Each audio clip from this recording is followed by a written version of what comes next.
నిర్గమకాండము 17వ అధ్యాయము 10వ వచనం ఈరోజు ధ్యానాంశంగా మనం చదువుకుందాం. If you have Bible, please turn with me to the book of Exodus chapter 17 and verse 10. యెహోషువ మోషే తనతో చెప్పినట్లు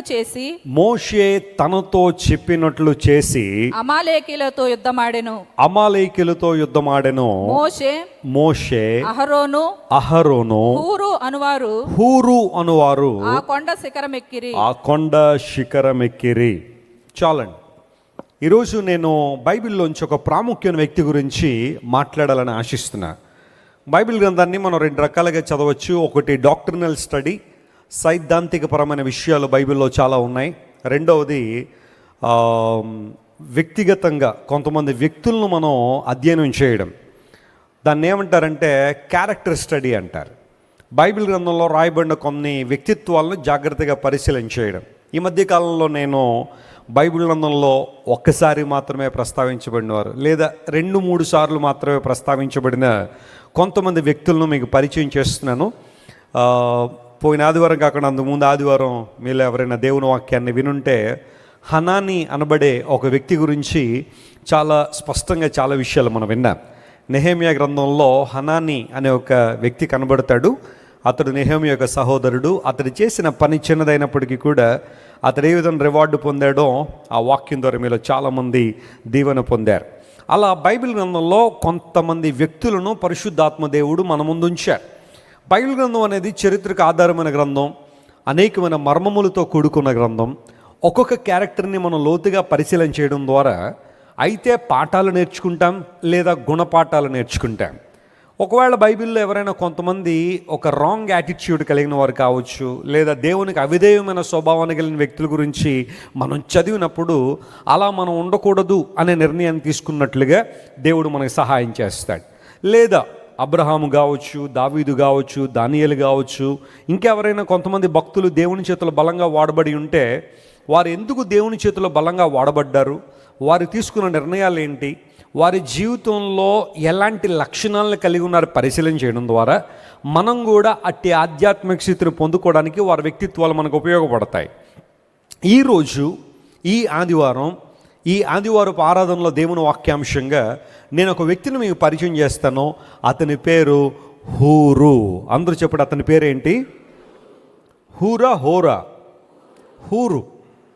కొన్నిసార్లు హోరు అనే మాట మనం వింటాం కదా, బాగా హోరు ఎక్కువైపోయిందండి అని. హోరు కాదు, ఈయన పేరు హూరు. ఇంగ్లీష్లో HUR, హూర్ అనే మాట మనం చూస్తున్నాం. ఆ వ్యక్తి పేరు ఇక్కడ మనం చదువుకున్నాం.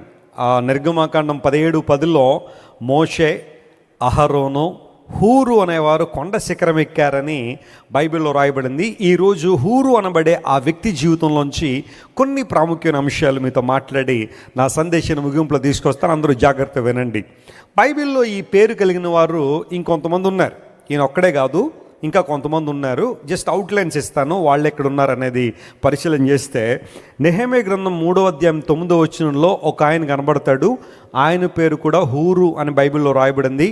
ఆయన అధిపతి అయిన హూరు అనే మాట అక్కడ రాయబడింది. అధిపతి అయిన హూరు కుమారుడు అని ఒక చక్కని మాట అక్కడ రాయబడింది నెహెమ్యా గ్రంథం 3వ అధ్యాయం 9వ వచనంలో. ఆ తర్వాత నంబర్స్ సంఖ్యాకాండం 31వ అధ్యాయం 7-8 వచనాల్లో కూడా హూరు అనబడే ఒక రాజు కనబడతాడు. అతడు మిద్యాను రాజు. మిద్యానీయులు కొంతమంది రాజులు ఉన్నారు, వారిలో హూరు అనబడే వ్యక్తి అతడు కూడా బైబిల్లో మనకు కనబడతాడు.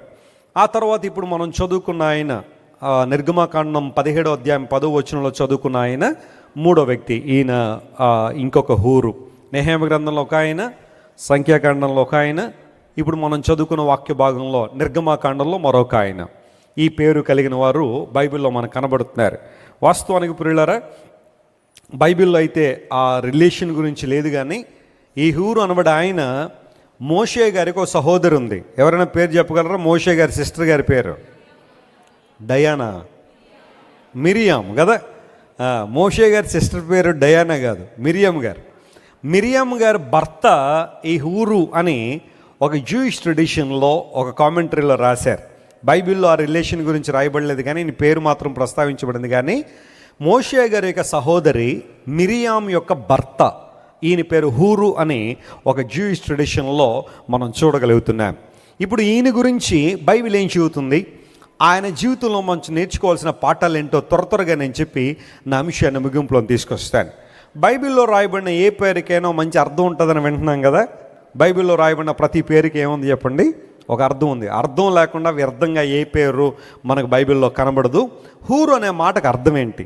క్రిస్టియన్ ఎటిమాలజీలో ఎటిమాలజీ అంటే పేర్లకు అర్థాలు తెలిపే శాస్త్రాన్ని ఎటిమాలజీ అంటారు. క్రిస్టియన్ లేదా బిబ్లికల్ ఎటిమాలజీ అంటే బైబిల్లో ఉన్న పేర్లకు అర్థాలు తెలుసుకోవడం. నేను ఈ విషయం మీద చాలా ఎక్కువగా రీసెర్చ్ చేస్తూ ఉంటాను. బైబిల్లో ఉన్న పేర్లకు అర్థాలు ఏంటి, ఆ అర్థాలు ఎక్కడి నుంచి వచ్చాయి, వాటి యొక్క మూలం ఏంటి, ఇలాంటివన్నీ పరిశీలన చేస్తూ ఉంటే హూరు అనే మాటకు తెల్లని వస్త్రము అని అర్థం. అందరూ చెప్పండి, హూరు అనే మాటకు అర్థం ఏంటి? తెల్లని వస్త్రము లేదా తెల్లని నారబట్ట అని అర్థం, వైట్ లెనిన్ అని అర్థము ఈ యొక్క హూరు అనే మాటకు. అంటే ఇతని మాటలోనే, ఇతని పేరులోనే ఒక మంచి సందేశం మనకు కనబడుతూ ఉంది. హూరు అనే మాటకు తెల్లని వస్త్రము అనే అర్థాన్ని మనం గమనిస్తున్నాం. తెల్లని వస్త్రాలు కొంతమందికి చాలా ఇష్టం కదా. యూజువల్గా ఎప్పుడైనా దేవుని మందిరానికి వచ్చినప్పుడు కూడా కొంతమంది తెల్లని వస్త్రాలు ధరించుకుని వస్తారు, చాలా సంతోషం. తెల్లని బట్టలు కట్టుకోవడం తప్పేం కాదు. ప్రపంచంలో చాలామంది తెల్లని వస్త్రాలు ధరించుకుంటూ ఉంటారు. అయితే బైబిల్ సెలవిస్తూ ఉంది, తెల్లని వస్త్రములు అనగా కేవలం మనం వేసుకునే భౌతిక సంబంధమైన వస్త్రాల గురించి కాదు, కానీ ఆ తెల్లనిదనము లేదా ఆ తెలుపు అనేది మన బ్రతుకుల్లో కూడా ఉండాలని దేవుడు ఆశిస్తున్నాడు. తెల్లని బట్టలు వేసుకునేటప్పుడు ఎంత సంతోషంగా ఆనందంగా మనం ఫీల్ అవుతూ ఉంటామో, జీవితాలు కూడా తెల్లగా ఉండాలని దేవుడు ఆశిస్తున్నాడు. హూరు అనే మాటకు తెల్లని బట్ట లేదా తెల్లని వస్త్రము అని అర్థమైతే మన జీవితాలు కూడా తెల్లగా ఉండాలని దేవుడు ఆశిస్తున్నాడు. మన ప్రభువుని యేసుక్రీస్తు వారు సిలువలో ఆయన మరణించి తన అమూల్యమైన రక్తాన్ని ఎందుకు కార్చారంటే మన జీవితాలను తెల్లగా చేయాలనే, మన జీవితాలను హిమము కంటే తెల్లగా చేయాలనే దేవుని యొక్క ఆలోచన. అందును బట్టే యేసు ప్రభు వారు సిలువలో మన కోసం మరణించి తన ప్రాణాన్ని మన కోసం అర్పించారు. యెషయా గ్రంథం 1వ అధ్యాయం 18వ వచనం చదివితే బైబిల్లో ఒక మాట ఇలా రాయబడి ఉంచండి. The book of Isaiah chapter 1 and verse 18. యెహోవా ఈ మాట సెలవిచ్చుచున్నాడు, రండి మన వివాదము తీర్చుకొందాము, మన వివాదము తీర్చుకుందుము. మీ పాపములు రక్తము వలె, చూడండి, మీ పాపములు రక్తము వలె ఎర్రనివైనను అవి హిమము వలె తెల్లబడును. అవి హిమము వలె ఎలా మారతాయి? తెల్లగా మారతాయి. కెంపు వలె ఎర్రనివైనను, కెంపు వలె ఎర్రనివైనను అవి గొర్రె బొచ్చు వలె తెల్లని వగును. మీ జీవితాలు ఒకవేళ ఎర్రగా మారి ఉంటే వాటిని నేను తెల్లగా మారుస్తాను రండి. దేవుడు మాట్లాడుతున్న మాట. యెహోవా మాట్లాడుచున్నాడు. ఆయన మాట్లాడని వ్యక్తి కాదు. ఆయన వినగలిగే మనసు నీకుంటే నా దేవుడు ఎప్పుడు మాట్లాడడానికి సిద్ధంగానే ఉన్నాడు. హల్లెలూయా. He is the God who can speak to us at every time. అన్ని సమయాల్లో మనతో మాట్లాడడానికి ఆయన ఇష్టపడుతున్నాడు. దేవుడు పిలుస్తున్నాడట, రండి మన వివాదం ఏం చేద్దాం? తీర్చుకుందాం. దేవునికి మనిషికి మధ్య ఏముందట? ఒక వివాదం ఉంది, ఒక గొడవ ఉంది. యూజువల్గా ఎప్పుడైనా రెండు దేశాల మధ్య గొడవలు స్టార్ట్ అయినప్పుడు ఏదో మూడవ ప్రత్యామ్నాయ దేశంలో ఆ పీస్ టాక్స్ అనేవి నిర్వహిస్తూ ఉంటారు, లేదా పీస్ ట్రీటీస్ అంటారు వాటిని.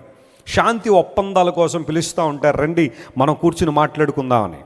పాకిస్తాన్కి భారతదేశానికి ఎప్పటి నుంచో ఒక చిన్న వైరం కొనసాగుతూనే ఉంది. సరిహద్దు వివాదాలు కావచ్చు, ఉగ్రవాదం కావచ్చు, ఇవన్నీ కొనసాగుతుంటే చాలామంది మన దేశాన్ని పరిపాలన చేసిన ప్రధానమంత్రులు ప్రయత్నాలు చేశారు, శాంతి ఒప్పందం కోసం ప్రయత్నాలు చేశారు. అప్పుడు ముషారఫ్ అని ఆయన ఉండేవాడు. ఆయన మన భారతదేశానికి రావడం, లేదా మన దగ్గర నుండి కొంతమంది అటు వెళ్ళడం, ఏదో విధంగా దేశాల మధ్య శాంతి ఒప్పందం కుదరాల్చాలని చాలామంది ప్రయత్నాలు చేశారు. ఈ రోజున ప్రస్తుత ప్రపంచంలో ఇజ్రాయెల్ అనే దేశానికి మరియు గాజా అనే ప్రాంతంలో హమాస్ అనే ఒక గ్రూప్ మిలిటెంట్స్కి భీకర యుద్ధం జరుగుతూ ఉంది. ఎంత భయంకర యుద్ధం అంటే వేలాది మంది ప్రజలు చనిపోతున్నారు రెండు వైపులా కూడా. యూజువల్గా అక్టోబర్ 7వ తారీఖున ఇజ్రాయెల్ దేశం మీదకి భయంకరమైన రాకెట్ దాడులు జరిగాయి. 20 నిమిషాల్లో దగ్గరగా 4000 రాకెట్లు ప్రయోగం చేశారు ఇజ్రాయెల్ దేశం మీద. ఇజ్రాయెల్ దేశస్తుల్లో వాళ్ళకున్న టెక్నాలజీ ఎంత గొప్పది అంటే, ఐరన్ డోమ్ అని వాళ్ళకు ఒక టెక్నాలజీ ఉంది. ఏ రాకెట్ అయినా వారి భూభాగం మీదకి వస్తే ఈ ఐరన్ డోమ్ వెళ్ళి వాటిని నిర్వీర్యం చేసేస్తూ ఉంటుంది. అయితే శత్రువులు సుమారుగా 4,000 రాకెట్లు వరుసపెట్టి ఇజ్రాయెల్ దేశం మీదకి పంపిస్తే చాలా మట్టుకు ఐరన్ డోమ్స్ నిర్వీర్యం చేసే కొన్నిటిని చేయలేకపోయినప్పుడు అవి జనవాసాల మీద పడి కొంతమంది చనిపోయారు. అంత మాత్రమే కాకుండా హమాస్ మిలిటెంట్స్ కొంతమంది సాయుధులై, అంటే ఆ తుపాకులన్నీ పట్టుకుని గన్స్ అన్ని తీసుకుని వీధుల్లోనికి వచ్చేసి కనబడినోళ్ళు కనబడినట్టు కాల్చేసి సుమారుగా ఒక 150 మందిని బందీలుగా తీసుకుని గాజా అనే ప్రాంతానికి వెళ్ళిపోయారు. ఇస్రాయేల్ దేశం ఈ విషయాన్ని చాలా కఠినంగా తీసుకుని ఆ మిలిటెంట్స్ అందరినీ కూడా సంహరించాలని ఇప్పటికి ఒక 2,000 మంది మిలిటెంట్స్ని వారు సంహరించారు. ఇంకా చాలామంది ఉన్నారు, వాళ్ళని వెతికి పట్టుకోవాలని ఒక ప్రక్కన రాకెట్లు, మరొక ప్రక్కన వైమానిక దాడి, మరొక ప్రక్కన భూతల యుద్ధం కూడా. ఈ రోజున ఇజ్రాయెల్ సైన్యం అంతా కూడా గాజాలోకి వెళ్ళి ప్రతి ఇంటింటిని గాలించి హమాస్ మిలిటెంట్ ఎక్కడెక్కడ ఉన్నారో వాళ్ళందరినీ కూడా చంపడం మనం చూస్తూనే ఉన్నాం. దేశాలు పిలుస్తున్నాయి, ప్రపంచం పిలుస్తూ ఉంది, రండి మీరు ఇంకెలా దెబ్బలాడుకోవద్దు, అనేక మంది చనిపోతున్నారు కాబట్టి శాంతి ఒప్పందం కోసం రండి అని పిలుస్తూ ఉన్నారు. ఏ దేశానికి యుద్ధం జరిగినా, రష్యా యుక్రెయిన్ కావచ్చు, లేదా మరొక దేశం కావచ్చు, యుద్ధం వచ్చినప్పుడు ఒక వివాదాన్ని తీర్చుకుందాం రండి అని పిలుస్తూ ఉంటారు. దేవుడు మనిషిని పిలుస్తున్నాడు, రండి మన వివాదం తీర్చుకుందాం. మనిషికి దేవునికి ఒక గొడవ వచ్చిందట. ఏంటా గొడవ? అసలు ఎందుకు వచ్చింది ఆ గొడవ అంటే, ఆ తర్వాత వచనాల్లో మీరు చదువుతూ ఉంటే, యెషయా గ్రంథం కావచ్చు, ఇర్మీయా గ్రంథం కావచ్చు, మీరు చదువుతూ ఉంటే మనిషికి దేవునికి మధ్య వివాదం ఎందుకు వచ్చిందంటే, మానవుడు అంటున్నాడట, నేనే తప్పు చేయలేదు, నేను సకల పరిశుద్ధుణ్ణి, నాలో ఏ పాపము లేదు, కాబట్టి నువ్వు నాకు అక్కర్లేదు, నీ ప్రేమ నాకు అక్కర్లేదు, నీవు సిలువలో కార్చిన రక్తం నాకు అక్కర్లేదు, నువ్వు చేసిన ప్రాయశ్చిత్త బలి నాకు అవసరం లేదు, ఎందుకంటే ఐఎమ్ నాట్ ఎ సిన్నర్, నేను పాపిని కాదు, నేను పరిశుద్ధుని కాబట్టి నాకు నువ్వు అవసరం లేదని మనిషి దేవుని తృణీకరిస్తున్నాడట. అక్కడే వివాదం వచ్చింది. నువ్వు పాపివై ఉండి పాపివి కాదంటున్నావు కదా, వివాదం అక్కడే వచ్చింది. రండి మన వివాదం తీర్చుకుందుమో. దేవుని దగ్గర మానవుడు ఈ ప్రగల్భాలు పలకడం ద్వారా, డంబాన్ని చెప్పడం ద్వారా మానవుడు ప్రియులారా దేవుని దూరం అయిపోతున్నాడు. ఈ రోజుల్లో కూడా చాలామంది ఇలాంటి పరిస్థితి, బాబు సువార్త వినో, యేసు ప్రభుని రక్షణగా అంగీకరించంటే, నేను ఎందుకు అంగీకరించాలండి? నేనేం తప్పు చేశానండి? నేను ఏ పాపం చేశానండి? మా ఇంట్లో ఆల్అవుట్ కూడా పెట్టనండి, దోమలు చంపకూడదని, అంత పవిత్రుండండి నేను అని చాలామంది తమ మంచితనం మీద ఆధారపడతా ఉంటారు, తమ స్వనీతి మీద ఆధారపడతారు. నేను సంవత్సరానికి 100 మంది భోజనాలు పెడతానండి, నేను సంవత్సరానికి 10 కుటుంబాలకి బట్టలు ఇస్తానండి, మెడికల్ క్యాంపులు చేస్తున్నానండి, చాలామందికి మందులు ఫ్రీగా ఇస్తానండి, దాన ధర్మాలు చేస్తూ ఉంటానండి, చాలామంది యాత్రికులైన వారికి, పరదేశులైన వారికి షెల్టర్లు కట్టిస్తూ ఉంటానండి, నాకున్న డబ్బులో చాలా మట్టుకు చారిటీలకి పంపించేస్తూ ఉంటానండి, ఇక నేనే పాపం చేసి నాకు దేవుని అవసరం ఏంటంటే నేను చాలామంది మాట్లాడుతున్నారు. ఎన్ని చేయి, అవి ఏమాత్రం నీకు రక్షణ ఇవ్వవు. నువ్వు చేసే ఏ కార్యక్రమం కూడా నేను పరలోక రాజ్యాన్ని తీసుకెళ్ళ, ప్రజల్లో ఒక వాళ్ళకి మంచి పేరు తీసుకురావచ్చు. అబ్బా వీళ్ళు చాలా మంచి కార్యక్రమాలు చేస్తున్నారండి, మంచివాళ్ళండి, వీళ్ళంత ఒక గొప్పవాళ్ళు లేరండి, రాజమండ్రి వీళ్ళని బట్టే ఉందండి అని బహుశా ప్రజల్ని గురించి చెప్పుకోవచ్చేమో, కానీ అవి దేవుని రాజ్యాన్ని నేను చేర్చావు. నీవు చేసే మంచి కార్యాలు నేను పరలోక రాజ్యాన్ని తీసుకెళ్ళవు. పరలోక రాజ్యానికి వెళ్ళడానికి మన ముందున్న ఏకైక మార్గం ప్రభువైన యేసుక్రీస్తు వారు మాత్రమే. హల్లెలూయా. ఆయన సిలువలో కార్చిన అమూల్య రక్తమందు విశ్వాసం ఉంచడం ద్వారా మాత్రమే ఒక వ్యక్తి పరలోక రాజ్యానికి వెళ్తాడు. అంతేగాని మన ఇష్టానుసారంగా మనం ఏదో చేసుకుంటూ వెళ్ళిపోవడం ద్వారా పరలోక రాజ్యం వస్తుంది అనుకుంటే నిన్ను మోసం చేసుకో. దేవుడు అన్నాడు, రండి మన వివాదం తెచ్చుకుందాం. మీలో పాపాన్ని పెట్టుకుని పాపం లేదంటున్నావు నువ్వు. మొన్న ఈ మధ్యన యూట్యూబ్లోనో వాట్సాప్లోనో ఒక వీడియో చూస్తుంటే ఒక ఆయన అన్నాడు, క్రైస్తవులు పాపులు కాబట్టి క్రైస్తవులకి యేసుప్రభు అవసరం, మేము పాపులం కాదు కాబట్టి మాకు యేసుప్రభు అవసరం లేదన్నాడు ఒక ఆయన. మాలో ఏ ఒక్కరం పాపులం కాదు కాబట్టి మాకు యేసుప్రభు అవసరం లేదు, క్రైస్తవులు వాళ్ళు పాపులు కాబట్టి వాళ్ళకి యేసుప్రభు కావాలన్నట్టుగా. మరి ప్రతి ఉదయాన్నే లేచి చాలామంది పాడుతున్న శ్లోకాల అర్థాలేంటి? పాపోహం పాపగర్ మహాపాపాత్మ పాప సంభవ కృపయా దేవా శరణాగత వత్సల త్రాహిమాం యుగే యుగే అణేదా శరణాస్తి తొమేమ శరణమమ్మ అని ముక్కు మూసుకుని 3 సార్లు మమ మమ మమ అంటున్నావు. దాని అర్థం ఏంటి? ఓ దేవా నేను పాపిని, నా కర్మలు పాపమే, ఈ పాపంలో నేను చచ్చిపోతే నరకానికి పోతాను, ఓ దేవా నన్ను కరుణించని ప్రార్థన చేస్తూ మళ్ళీ బయటకు వచ్చి నేనేం పాపిని అంటావేంటి? లేఖనాలు సెలవిస్తున్నాయి, ఏ భేదము లేదు, అందరూ పాపం చేసి దేవుడిని గురించి మహిమను పొందలేకపోతే. ఇప్పుడు ప్రశ్న అడుగుతాను, చాలా జాగ్రత్త వినండి. మనం పాపం చేశాం కాబట్టి పాపులం అయ్యామా? పాపులం కాబట్టి పాపం చేస్తున్నామా? ఆన్సర్ చెప్పాలి. మళ్ళీ అడగనా క్వశ్చన్? మనం పాపులము కాబట్టి పాపం చేస్తున్నామా, లేదా పాపం చేశాం కాబట్టి పాపులం అయ్యామా? మీరు ఏదో చెప్పారు జనంలో, అలా కొంతమంది ఇలా ఏదో ఏదో కలిసిపోయినాడు కదా. జాగ్రత్త వినండి. మనం పాపం చేశాం కాబట్టి పాపులం కాలా, మనం పాపులం కాబట్టి ఏం చేస్తున్నాము? పాపం చేస్తున్నాం. ఈ విషయాన్ని గుర్తుపెట్టుకో. కొంతమంది ఈ రోజుల్లో కూడా, క్రైస్తవ్యంలో కూడా, అబ్బే నాలో ఏ పాపము లేదండి అంటే, ఇప్పుడు నీలో పాపం లేదన్నప్పుడు ఇంక నీకు యేసుప్రభు అక్కర్లా, ఆయన మరణం నీకు సంబంధం లేదన్నమాట. ఒక మనిషి పాపినని గ్రహించినప్పుడే యేసుక్రీస్తు ప్రభు దగ్గర రాగలుగుతాడు. చాలామంది ఈ రోజుల్లో మనిషి పాపి కాదని వాదించేవాళ్ళు కొంతమంది ఉండొచ్చు. మానవుడు ఎందుకు పాపం చేస్తున్నాడు అంటే, మనిషి పాపి కాబట్టే పాపం చేస్తున్నాడు. అందును బట్టి చిన్నప్పటి నుంచే పిల్లలకి మనం మంచి నేర్పించాల్సి వస్తుందా, చెడు నేర్పించాల్సి వస్తుందా చెప్పండి? నేర్పించాలనుకుంటే మంచి నేర్పించాలి, కానీ ఎవరికైనా చెడు నేర్పించాల్సి వస్తుందా? అక్కర్లా. మీరు ఏ స్కూల్లోకైనా వెళ్ళండి, పాఠశాలల్లో చిన్న చిన్న పిల్లలు, ఎల్కేజీ, యూకేజీ, ప్రీకేజీ చదివే పిల్లలకి స్కూళ్ళల్లో రాసే ఆ స్లోగన్స్ ఎలా ఉంటాయి? అబద్ధం ఆడకూడదు అని ఉంటుంది. మీరు ఏ స్కూల్లోనైనా అబద్ధాలు ఆడండి అనే మాట ఎక్కడైనా చూసారా మీరు? పిల్లలకి మనం ఏ ఒక్కరికి అబద్ధాలు ఆడండి అని చెప్పక్కర్లేదు. వాళ్ళు స్వతహాగానే ఏమాడతారు చెప్పండి? అబద్ధం ఆడతారు. స్కూల్ నుండి లేటుగా రాగానే, రే ఎందుకు లేటుగా వచ్చావంటే వాడు చెప్పే కథలు మామూలుగా ఉండవు. ఎవరు నేర్పించారు? నువ్వు నేర్పించావు ఎప్పుడైనా? బాబు అబద్ధం ఆడాలంటే process number 1, point number 2, point number 3 అని ఎప్పుడైనా చెప్పారా తల్లులు? ఎవరైనా? ఎవరు చెప్పక్కర్లా. అబద్ధం ఆడడం స్వభావ సిద్ధంగా మనిషికి వచ్చేసింది. దొంగిలకూడదు, గురువులను గౌరవించాలి. ఎందుకంటే వాళ్ళకి తెలుసు, ఆ టీచర్ గారు ఒంగబడి ఒకటి కొట్టగానే లోపల, బయటకు అనకపోయినా లోపల ఇటు చేయబడిపోను అనుకుంటాడా లేదా? అనుకుంటాడు, ఖచ్చితంగా అనుకుంటాడు. అరే నా మంచి కోసమే కొడుతున్నాడు నన్ను, నాకు చదువు రావట్లేదనే 4 దొరువులు వేసాడు అని అనుకుంటారా? అమెరికాలో 911 అని ఒక హెల్పింగ్ నంబర్ ఒకటి ఉంటుంది. మనకి 100 ఎలాగో అమెరికాలో 911. ఏ కష్టం వచ్చినా ముందు 911 ఫోన్ చేస్తారు. అక్కడ ఫైర్ కావచ్చు, లేదా పోలీస్ కావచ్చు, అంబులెన్స్ కావచ్చు, మీకు ఏ ఇబ్బంది వచ్చినా ముందు 911 కాల్ చేయొచ్చు. వాళ్ళు వచ్చి మీకు సహాయం చేస్తారు. ఓ చిన్న పాప ఫోన్ చేసింది 911కి, పోలీస్ ఆయన లిఫ్ట్ చేశాడు. హలో, ఈ అమ్మాయి మాట్లాడుతుంది, sir I need your help అని. అమ్మా ఏ హెల్ప్ కావాలని? మా స్కూల్ని పేల్చేయండి దయచేసి అంటారు. స్కూల్ని ఏం చేయలేట? పేల్చేయలేట. ఎందుకంటే ఇవి స్కూల్కి ఇష్టం లేదట వెళ్ళడం.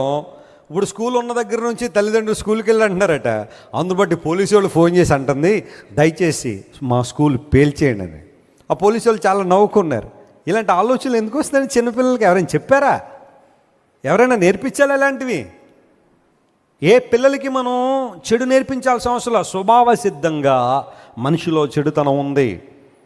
ఒక అయస్కాంతాన్ని, ఒక మ్యాగ్నెట్ని తీసుకెళ్ళి ఒక ఇసుకలో వేసామనుకోండి, దేన్ని అట్రాక్ట్ చేసుకుంటుంది? అది ఆ ఇసుకలో ఉన్న ఇనుప రేణువులను అది అట్రాక్ట్ చేసుకున్నట్టుగానే మానవుడు చెడును అట్రాక్ట్ చేసుకోవడానికి కారణం ఏంటంటే, మానవుడు పాపి అయి ఉన్నాడు.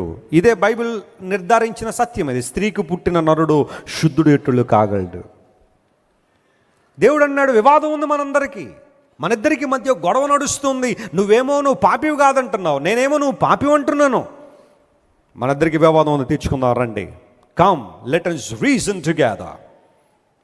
మీ పాపములు ఎర్రనివైనను అవి హిమం వలె ఎలా మారతాయి? తెల్లగా మారతాయి. కెంపు వలె ఎర్రనివైనను అవి గొర్రెబొచ్చు వలె తెల్లనివవుతాయి. రండి.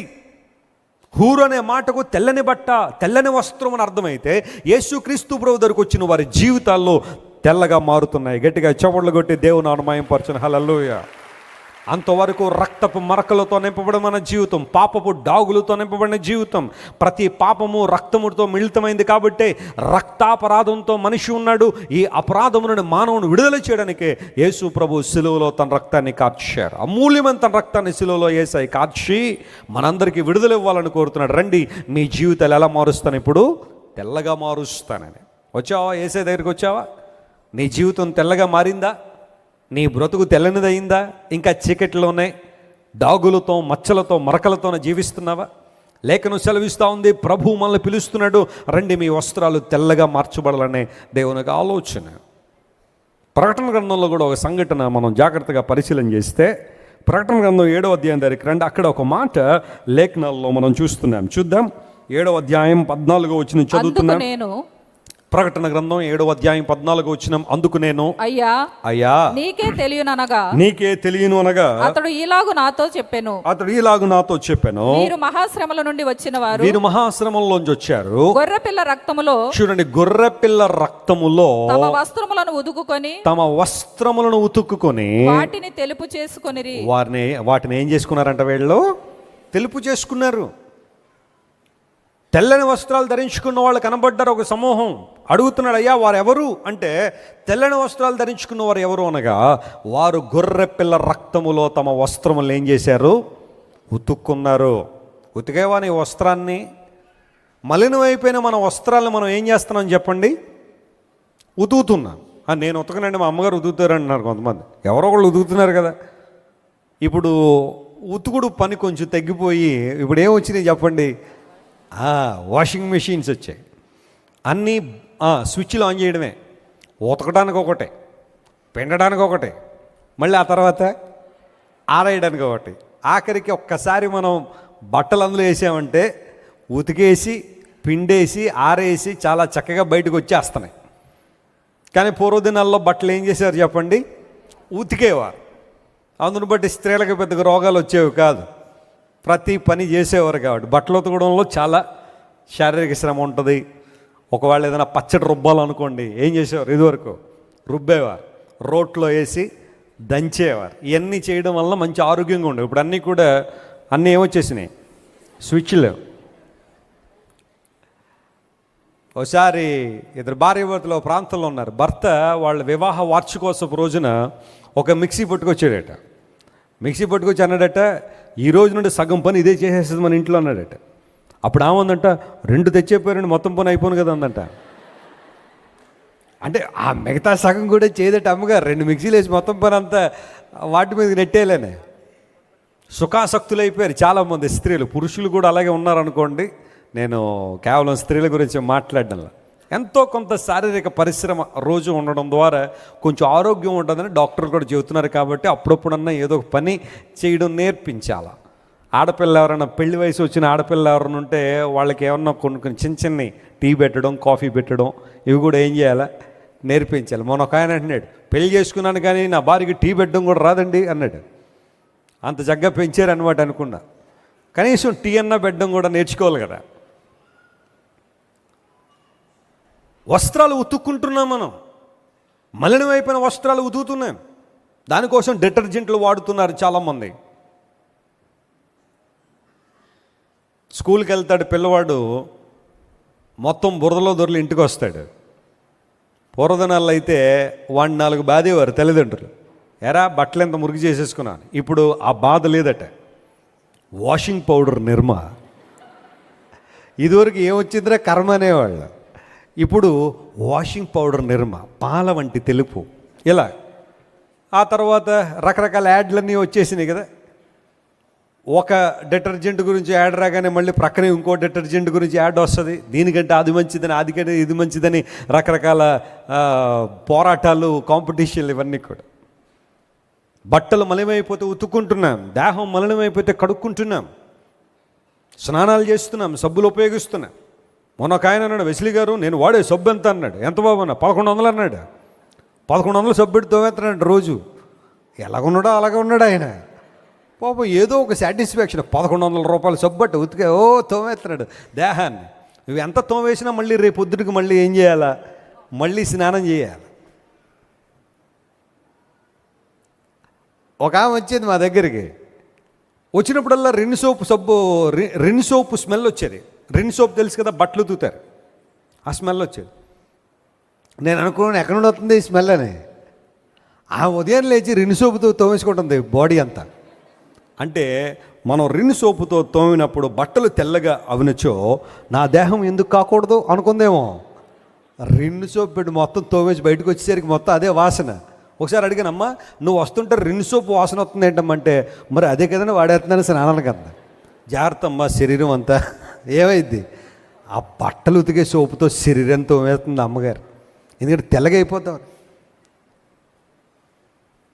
మన వస్త్రాలు ఉతుక్కుంటున్నాం, దేహాలు శుభ్రపరుచుకుంటున్నాం, ఇళ్ళు కడుక్కుంటున్నాం, చాలా చక్కగా శుభ్రపరుచుకున్నాం. కానీ what about your spirit?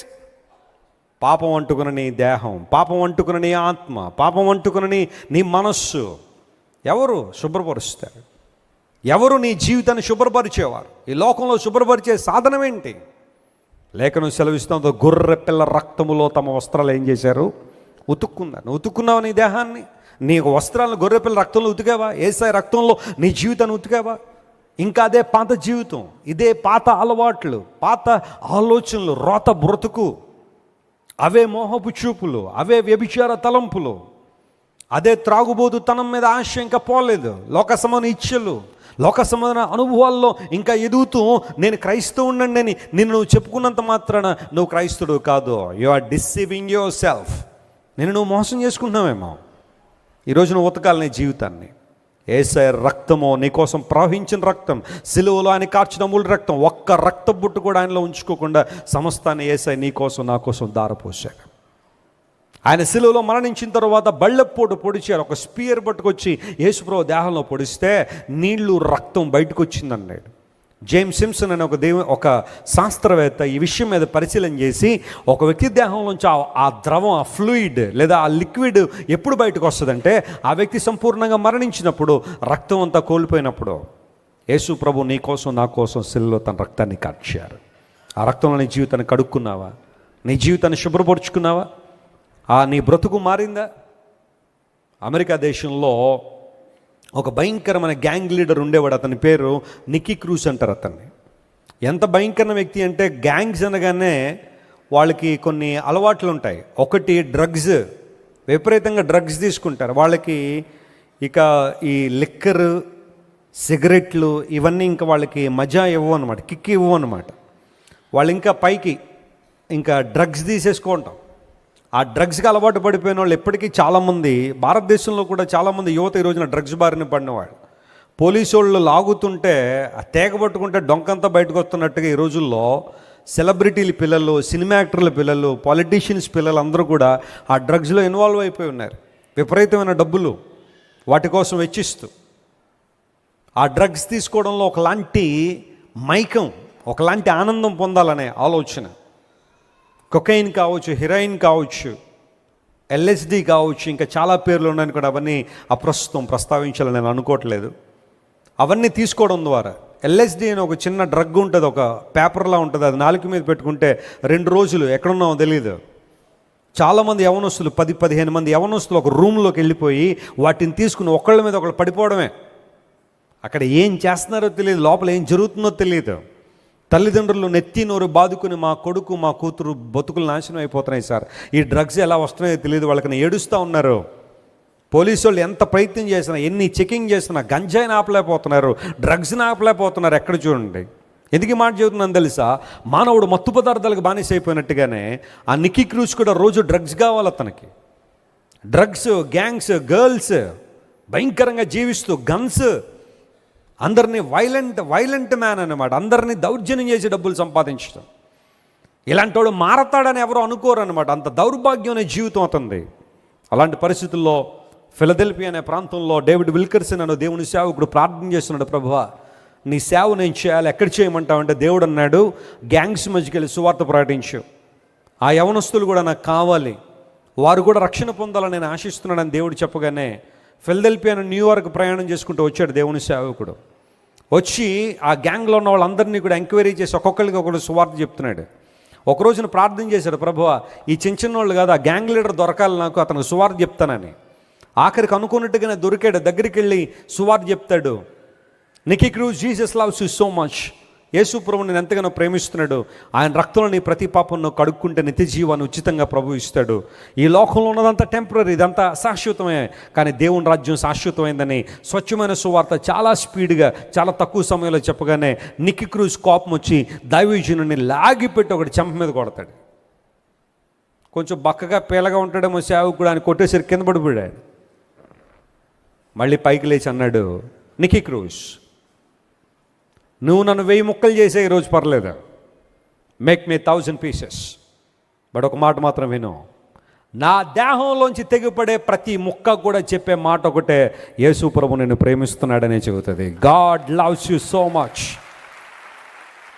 If you cut me 1000 pieces, every one of my pieces will say, Jesus loves you. నా దేహంలో తెగపడే ప్రతి ముక్క యేసు ప్రభువు నిన్ను ప్రేమిస్తున్నాడని చెబుతుందని చెప్పగానే ఆ మాట అతని మనసులో ప్రింట్ అయిపోయింది.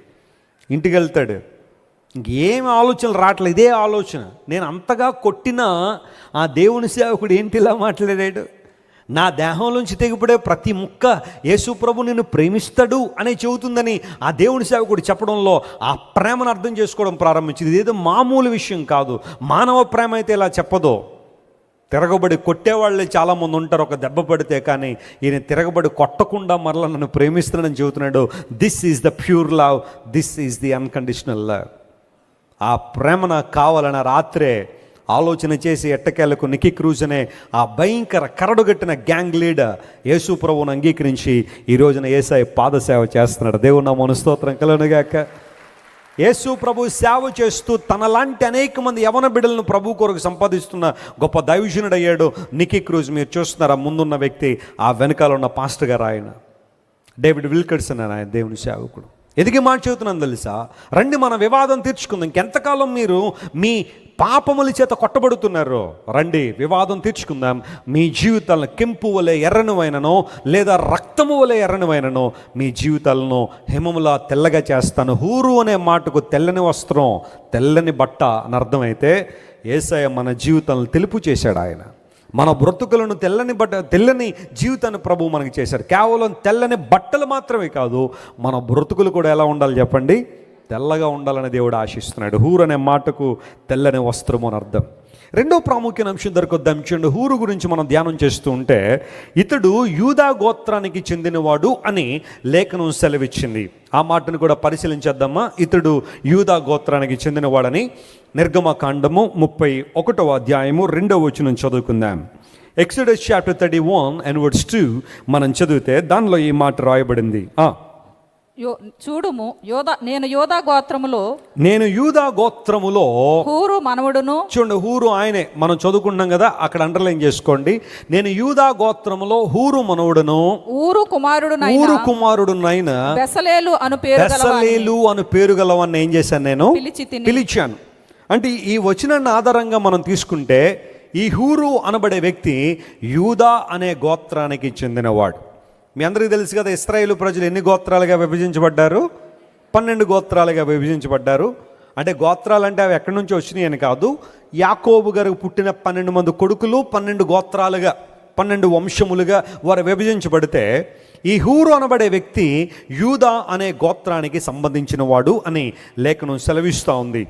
లేయా ఎప్పుడైతే యూదాకు జన్మనిచ్చిందో ఆ బిడ్డకు పేరు పెట్టడంలో లేయాను ప్రేరేపించిన అంశం ఏంటంటే, నేను ఇక నుండి దేవుని స్తుతిస్తాను, దేవునికి స్తోత్రం చెల్లిస్తాను, అందును బట్టి ఈ నా కుమారునికి యూదా అనే పేరు పెడుతున్నానని చెప్పి ఆ వ్యక్తికి జూడ్ అనే పేరు పెట్టింది. ఇప్పుడు యూదా అనే మాటకు అర్థం ఏంటన్నమాట, స్తోత్రము చేయుట లేదా స్తుతి చెల్లించుట, praise of God, thanking the Lord and worshipping the Lord, ఇలాంటి అర్థాలన్నీ కూడా వస్తూ ఉంటే హూరు యూదా గోత్రానికి చెందినవాడు అంటే అర్థం ఏంటంటే హూరు దేవుని స్తుతించే జాబితాలో ఉన్నాడు. స్తోత్రం చెప్దాం, హల్లెలూయా. దేవునికి స్తోత్రం చెబుతున్న గుంపులో ఉన్నాడు. ఈరోజు మనం ఏ గుంపులో ఉన్నామో పరిశీలన చేద్దాం. ప్రపంచాన్ని 2 భాగాలుగా చేస్తే ఒక భాగమేమో తమకున్న కష్టాలను బట్టి ఇబ్బందులను బట్టి కృంగిపోయి దేవుని నిందించేవారు, మరొక భాగం దేవుని స్తుతించేవారు. ఈ రెండిట్లో నువ్వు ఏ గుంపులో ఉన్నావు పరిశీలన చేయి. నువ్వు స్తుతించేవాడివా లేదా దేవుని మీద నిందలు వేసేవాడివా? Are you airing complaints on God, are you worshipping Jesus? నువ్వు దేవుని స్తుతించే వ్యక్తిగా ఉన్నావా లేదా ప్రతి చిన్నదానికి కంప్లైంట్ చేసే వ్యక్తిగా ఉన్నావా ఆలోచించా. ఈ రోజుల్లో చాలామంది ఆధ్యాత్మిక జీవితంలో వెనుకబడిపోవడానికి కారణం, పతనమైపోవడానికి కారణం, దేవుని దూరం అయిపోవడానికి కారణం ఏంటో తెలుసా? వారిలో స్తుతించే అనుభవం కనబట్టం లేదు, ప్రతి చిన్నదానికి కంప్లైంట్ చేయడం. దేవుడు ఉంటే నాకు ఎందుకు ఇలా జరగాలండి, ప్రభు ఉంటే నాకు ఎందుకు ఇలా అవ్వాలండి, దేవుడు ఉంటే ఎందుకండి కష్టం, దేవుడు ఉంటే ఎందుకండి నష్టం, దేవుడు ఉంటే ఎందుకండి రోగం అని ప్రతి సందర్భంలో కూడా దేవుణ్ణి నిందించే వాళ్ళే కానీ దేవుని స్తుతించే వాళ్ళు కనబడటం లేదు. దేవుని స్తుతించే వాళ్ళు కనబడటం లేదు. మా పిల్లలకి భోజనం పెట్టిన ప్రతిసారి అవకాశం ఉన్నప్పుడల్లా వాళ్ళకు ఒక వీడియో చూపిస్తాను నేను. ఆ వీడియో ఏంటో తెలుసా? ఒక హాస్టల్ ఉంటుంది లేదా ఒక ఆర్ఫనేజ్ అనుకోండి. అందులో పిల్లలందరూ కూడా కళ్ళు లేనోళ్ళు, చెవులు లేనోళ్ళు, మాట లేనోళ్ళు, చేతులు లేనోళ్ళు అందరూ దానిలో ఉంటారు. వాళ్ళకి భోజనం పెట్టగానే వాళ్ళందరూ కూడా వారికి ఆ ప్లేట్ నిండా భోజనం వచ్చి వారి ముందుకు రాగానే ఒక్కొక్కళ్ళు 10 నిమిషాలు ప్రార్థన చేస్తున్నారు. ఒక్కొక్కళ్ళు 10 నిమిషాలు ప్రార్థన. ఆ ప్రార్థన అంతా కూడా సంగీలతో ప్రార్థన చేయడం, ఆ సైన్స్తోనే ప్రార్థన చేయడం. వారిలో ఏ ఒక్కరు మాట్లాడలేరు, కొంతమంది చూడలేరు. ఆ ప్లేట్ పెట్టి వారి భుజాన్ని ఇలా తట్టగానే ఇలా చేతితో పెట్టి మాకు అన్నం పెట్టారు అనుకుంటా, ఇదిగో ఈ ప్రక్కన కూర ఉంటుంది అనుకుంటా అని చెప్పి వాళ్ళు అలా కలుపుకుని తినాలే. కానీ అది ఏంటో కూడా, ఒక రైస్ ఎలా ఉంటుందో, ఒక కర్రీ ఏ కలర్లో ఉంటుందో, ఏ రూపంలో ఉంటుందో కూడా వాళ్ళకి తెలియదు. పుట్టుక గుడ్డువారు వాళ్ళు ఆహారం వారి ముందుకు తీసుకురాగానే దేవునికి స్తోత్రం చేయడం, ప్రభువును స్తుతించడం చూస్తుంటే కళ్ళం నీళ్ళు వస్తాయి. మా పిల్లలకు చూపిస్తాను ఆ వీడియో. ఎందుకోసం కొన్నిసార్లు సమృద్ధి ఉన్నప్పుడు, టేబుల్ నిండా ఫుడ్ ఉన్నప్పుడు, ప్లేట్ నిండా రకరకాల ఆహార పదార్థాలు ఉన్నప్పుడు బహుశా వారికి అర్థం కాకపోవచ్చేమో ఇంత సమృద్ధి ఎక్కడి నుండి వచ్చిందో, ఎవరిచ్చారో తెలియకపోవచ్చేమో. దేవుడిచ్చే ఆశీర్వాదాలు కొన్నిసార్లు మనందరూ కూడా we take every blessing of God for granted. ఎందుకు ఇవ్వడండి నాకు అన్నట్టుగా భావిస్తామేమో. కానీ అలాంటి దృశ్యాలు చూసినప్పుడు మన హృదయాలు ఇంకెంత కృతజ్ఞత నింపబడాలి. ఒక అంగవైకల్యం కలిగిన వ్యక్తి నీకు కనబడినప్పుడు, ఒక దివ్యాంగుడు ఎప్పుడైనా నీకు కనబడితే, ఒక అవయవాల లోపం ఉన్న వాళ్ళు నీకు కనబడితే, వారిని చూసి వాళ్ళని నిందించడం కాదు నువ్వు చేయాల్సిన పని, లేదా వారిని వెక్కిరించడం కాదు నువ్వు చేయాల్సిన పని, వారిని అపహసించడం కాదు నువ్వు చేయాల్సిన పని. అయ్యా, వారికన్నా ఒక ఉన్నతమైన మెట్లో నన్ను ఉంచావు ప్రభువా, నీ కోసం నేను ఏ విధంగా వాడబడగలుగుతానయ్యా అని దేవుని స్తుతించే అనుభవంలో ఉన్నావా? లేదా నీకున్న వాటిని బట్టి, లేదా ఏదో చిన్న నీకు లేవని చెప్పి వాటిని బట్టి దేవుణ్ణి నిందించే వ్యక్తిగా నువ్వు ఆలోచించాలి. ఓ దేవుని సేవకుడు అంటాడు, నేను దేవుని సన్నిధిలోకి వచ్చి దేవునితో పోరాడాను చాలాసార్లు, నాకు మంచి షూ లేదని, నాకు మంచి చెప్పులు లేవని పోరాడాను దేవునితో. ప్రపంచంలో అందరికీ మంచి షూలు ఉన్నాయి, మంచి చెప్పులు ఉన్నాయి, నాకు ఎందుకేవో ప్రభు అని దేవునితో దెబ్బలాడాను చాలాసార్లు. ఎప్పటి వరకో తెలుసా? నా ప్రక్కనున్న ఆయనకి 2 కాళ్ళు లేనప్పుడు అతన్ని చూసేంత వరకు పోరాడాను. కానీ ఎప్పుడైతే అతను చూశానో, ప్రభువా నేనైతే ఆ బ్రాండ్ చెప్పులు కావాలి, ఈ బ్రాండ్ షూ కావాలి అని అడుగుతున్నాను. కానీ నా ప్రక్కనున్న వ్యక్తి అసలు వేసుకోవడానికి కాళ్ళే లేవు. ఆ వ్యక్తి చక్కగా నిన్ను స్తుతిస్తూ ఉన్నాడే, నిన్ను ఘనపరుస్తూ ఉన్నాడే. కానీ నా జీవితంలో అన్నీ ఉంచుకుని నాకు ఇంకా అది లేదు ఇది లేదు, ఆ బ్రాండ్ దొరకలేదు, ఈ బ్రాండ్ దొరకలేదని ఏడుస్తున్నాను. కొంతమంది బ్రాండ్ పిచ్చోళ్ళు ఉంటారు. చెప్పండి, ఏ పిచ్చోళ్ళు? బ్రాండ్ పిచ్చోళ్ళే. అన్నీ బ్రాండే కావాలి, అన్ని బ్రాండ్లు కావాలి. వాళ్ళ అమ్మ కొనిచ్చిన 1000 రూపాయల షర్ట్ సరిపోదు అయ్యగారికి. 1000 రూపాయల షర్ట కుదరదు నాకు, 10,000 షర్ట్ 10,000 పెట్టి ఆ బ్రాండ్ షర్ట్ కొనాల్సిందని చెప్పి అప్పులు చేయించి మరి బ్రాండ్ షర్ట్లు కొంటాడు. వాళ్ళ స్నేహితుల దగ్గర డాబ్ అనమాట. అరే అమ్మో ఎంత బ్రాండ్రా, ఎంత బాగుందిరా షర్ట్, ఆ బ్రాండ్ ఈ బ్రాండ్. ఆఖరి నువ్వు చచ్చిపోయిన తర్వాత నేను పెట్టి ఏ బ్రాండ్ అని ఆయన, దానికి ఏమైనా బ్రాండ్ ఉందా? ఆలోచించే ఒకసారి. బ్రాండ్ ఒకవేళ ఉంటే వేసుకోవద్దని అని అంటల్లా, మంచి వస్త్రాలు వేసుకోవద్దని కానీ, లేకపోతే మంచి షూ వేసుకోవద్దని అని అంటల్లా. కానీ అవి ఉంటేనే నా జీవితానికి పరమార్థం, అది ఉంటేనే నేను ఆశీర్వించబడినట్టు నువ్వంటే, I'm so sorry my friend, you are not counting on God's blessing. దేవుని ఆశీర్వాదంలో కౌంట్ చేయలేకపోతున్నామేమో. ఓ దేవుని సేవకుడు అన్నాడు, ప్రతి ఉదయాన్నే లేచి నేను దేవుని స్తుతించడానికి నాకున్న ఒకే ఒక కారణం ఏంటో తెలుసా? నా ఊపిరితిత్తుల్లో ఉన్న శ్వాసను బట్టి నేను దేవుని స్తుతిస్తాను. స్తోత్రం చెప్పండి, హల్లెలూయా. ఉదయాన్నే లేచావు అంటే, నువ్వు మంచం మీద పైకి లేచావంటే అది దేవుని కృప. ఎంతమంది రాత్రుల్లో ఆ మంచాల మీద ప్రాణాలు కోల్పోతున్నారు అన్నారు తెలుసా? కరెక్ట్గా 2-2:30 ఆ టైంకి మొన్న ఈ మధ్యన ఒక ఆయనకి ఛాతీలో నొప్పి రావడం ప్రారంభించింది. వెంటనే భార్యను లేపాడు. పిల్లలు ఎక్కడో దూరంగా ఉన్నారు, నొప్పి వస్తుందన్నాడు. ప్రక్కన ఎవరినో పిలిచి, బాబు కొంచెం హాస్పిటల్ తీసుకెళ్ళాలన్నట్టు ఆయన బండి వేసుకుని వచ్చి హాస్పిటల్ తీసుకెళ్ళాడు. ఆ మార్గ మధ్యంలోనే తనకి బాగా పెయిన్ వస్తూ ఉంది. తీరాబోసి 52-53 సంవత్సరాలు ఉంటాయి మనకి, నాట్ ఈవెన్ 60. పెయిన్ వస్తూ ఉంది. భార్యను అడుగుతున్నాడు, అమ్మ నన్ను బతికించు, ఎంత డబ్బు అయినా పర్వాలేదు. బాబు నన్ను త్వరగా తీసుకెళ్ళా హాస్పిటల్కి. తీసుకొచ్చారు, డాక్టర్ల చేతులు పట్టుకుని, అయ్యా నన్ను బతికించండి, అయ్యా నా బ్రతకాలని ఉంది, ప్లీజ్ సేవ్ మై లైఫ్. అలా అడుగుతానే ఉన్నాడు, కుప్పకూలిపోయాడు 53 సంవత్సరాలు. దేవుడు మనకిచ్చిన ఆరోగ్యం విలువ ఎంత గొప్పదో తెలుసా? నీ ఊపిరితిత్తుల్లో ఉన్న ఊపిరి యొక్క గొప్పతనం ఏంటో నీకు తెలుసా? ఇంకా నువ్వు సజీవుడుగా ఉన్నావంటే నీ గొప్పతనమా, నా గొప్పతనమా? లోకంలో గతించిపోయిన వాళ్ళందరూ మనకన్నా ఏమన్నా తక్కువ? కరోనా సమయంలో కొన్ని వేల మంది ప్రాణాలు కోల్పోయారే. అఫీషియల్ లెక్కల ప్రకారం ఒక 80 లక్షల మంది అంటున్నారు, కానీ ఇంకా అంతకన్నా ఎక్కువగానే కదా చనిపోయారు. ప్రపంచంలో 1.5 కోటి పైనే ప్రజలు చనిపోయారు. వారిలో ఏ ఒక్కరు మనకన్నా తక్కువైన వాళ్ళు కాదే. మన భారతదేశంలో సుమారుగా 2200 మంది డాక్టర్లు, ప్రొఫెషనల్ డాక్టర్స్ ప్రాణాలు కోల్పోయారు కరోనా సమయంలో. వాళ్ళకి ఏం తెలియదని, ఏ వైద్యం తెలియదని, వాళ్ళకి ఏదైనా వస్తే వాళ్ళ కాళ్ళ మీద పడి వాళ్ళ చేతులు పడుకుని వాళ్ళు బతికించిన బ్రతిమాలుతనమే. అలాంటి డాక్టర్లు మన భారతదేశంలో 2200 మంది ప్రాణాలు కోల్పోయారే. దేవునికి ఇచ్చిన జీవాన్ని బట్టి ఎప్పుడైనా దేవుని స్తుతించావా? దేవుని కొరకు ఎలా ఉపయోగపడగలని ఎప్పుడైనా ఆలోచన చేసావా? ఈ ఆరోగ్యాన్ని దేవుని కోసం ఎలా వాడగలనని ఆలోచన చేసావా? ఎలా దేవుని కొరకు నేను ముందుకు సాగిపోగలను, ప్రార్థనలు ఎలా ఎదగలను, దేవుని వాక్యాన్ని ఎలా చదవగలను అని ఎప్పుడైనా దేవుని స్తుతించేవా? హూరు అనగా దేవుని స్తుతించువాడని అర్థం. అనగా యూదా గోత్రానికి చెందినవాడు. ఆ దేవుని స్తుతించే లక్షణాలతో కనబడతా ఉంది. ప్రతిరోజు బైబిల్ చదవండి అని చాలాసార్లు మీకు చెబుతుంటే కొంతమంది బైబిల్ చదివే ఆ సమయం మాకు లేదండి, లేదా ఇంట్రెస్ట్ మాకు లేదండి. ఒకసారి ఒక బ్లైండ్ అమ్మాయి పేరు జ్యోతి మన మందిరాన్ని తీసుకొచ్చి బైబిల్ చదవమని చెప్పాను. ఆ బ్రెయిలీ స్క్రిప్ట్ ఉంటుంది కదా, వాళ్ళకి ఎంత ఉంటుంది బైబిల్, వాళ్ళకి ఆ చేతులతో తడిమి చూసి ఆ బొడుపులు ఏవైతే ఉంటాయో వాటిని తడిమి చూసి చదవాలా. మీలో చాలామంది విట్నెస్ చేశారు. మనం కళ్ళుండి బైబిల్ అంత స్పీడ్గా అయితే చదవగలుగుతున్నామో, ఆ అమ్మాయి కళ్ళు లేకుండా ఆ బ్రెయిలీ స్క్రిప్ట్లో అంత స్పీడ్గా బైబిల్ చదువుతుంది. అడిగానమ్మా, ఎన్ని అధ్యాయాలు చదువుతామమ్మా రోజుకి? అన్న 10 నుండి 15 అధ్యాయాలు చదువుతాను రోజుకి. దేవుని స్తోత్రం చెప్పండి ఒకసారి, హల్లెలూయా. 10 నుండి 15 అధ్యాయాలు. ఆ మాట అనగానే కొంతమంది, మరి ఇంకా అడుగు పని ఏముంటుందండి, మరి కళ్ళు లేవు కాబట్టి ఒక చోట కూర్చొని 15 20 అయినా చదువుతుంది. మరి మేము ఎంత బిజీ నువ్వు నిజంగా ఒకసారి పరిశీలన చేయ. ఒకసారి దేవుడు నీకు ఇచ్చిన 24 గంటల్లో 3 అధ్యాయాలు చదవని 1/2 గంట కూడా నీ సమయం లేదు అంటే దేవునికి నువ్వు ఇచ్చే విలువేంటి అసలు? 3 అధ్యాయాలు చదవడానికి 1/2 గంట సమయం చాలే రోజుకి. అది కూడా చదవడానికి టైం లేదంటే ఇంకెక్కడ నువ్వు సమయం గడుపుతున్నావు చెప్పు? సాతానికి ఎంత టైం ఇస్తున్నావు నువ్వు చెప్పు ఒకసారి? ఆశ ఉండాలి నీలో. దేవుని స్తుతించాలా, ఆయన గణపరచాలా, ఈ జీవితం ఆయనకి ఇవ్వాలా, పరిశుద్ధాత్మ దేవుని చేతిలో వాడబడాలి, నేను ఆయన మహిమ కొరకు వాడబడాలని ఆశ నీలో నాలో ఉంటే అంతకన్నా ఆధిక్యత మరే ఉంది. Start praising God from today.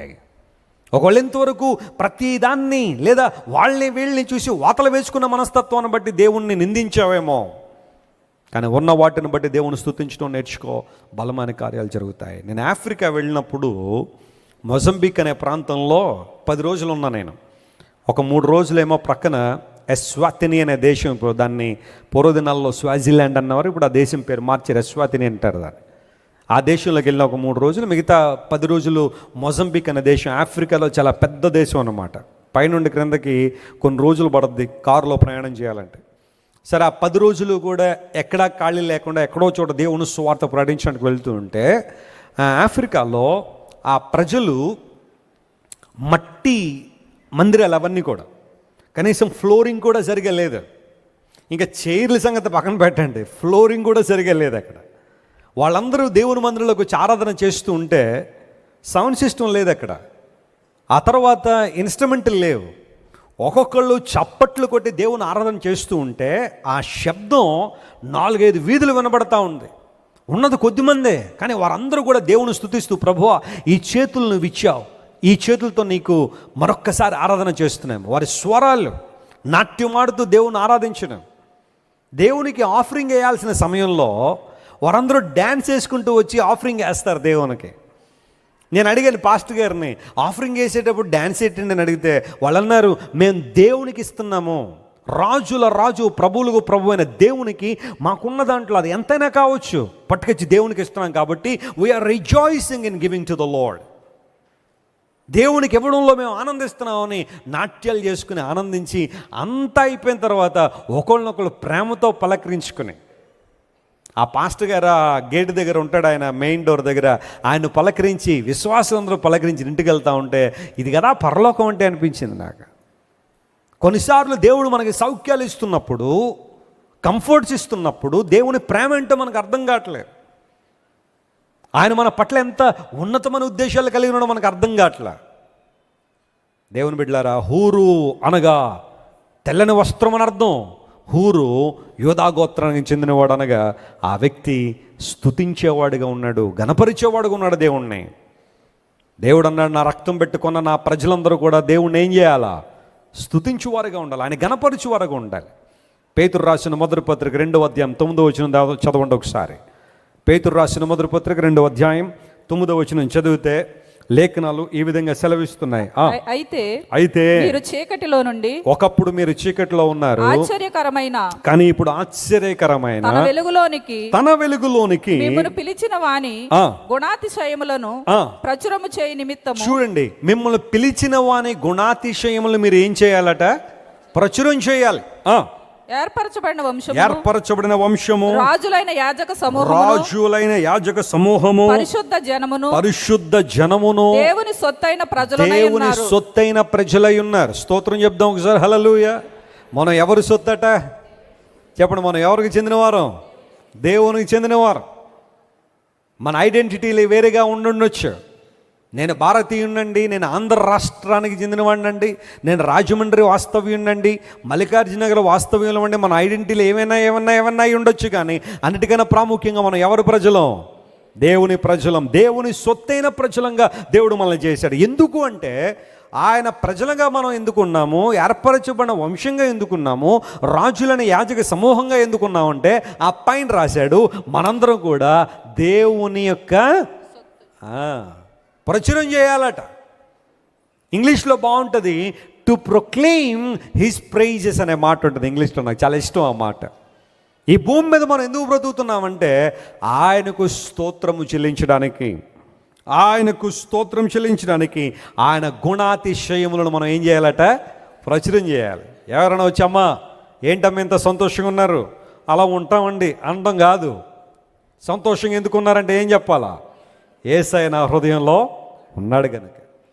అమ్మా మీరు ఇంత ఆనందంగా ఎలా ఉండగలుగుతున్నారు ప్రతికూల వాతావరణంలో కూడా అంటే యేసుక్రీస్తు ప్రభు మాలో ఉంచిన రక్షణ ఆనందాన్ని బట్టే మేము సంతోషించగలుగుతున్నాం.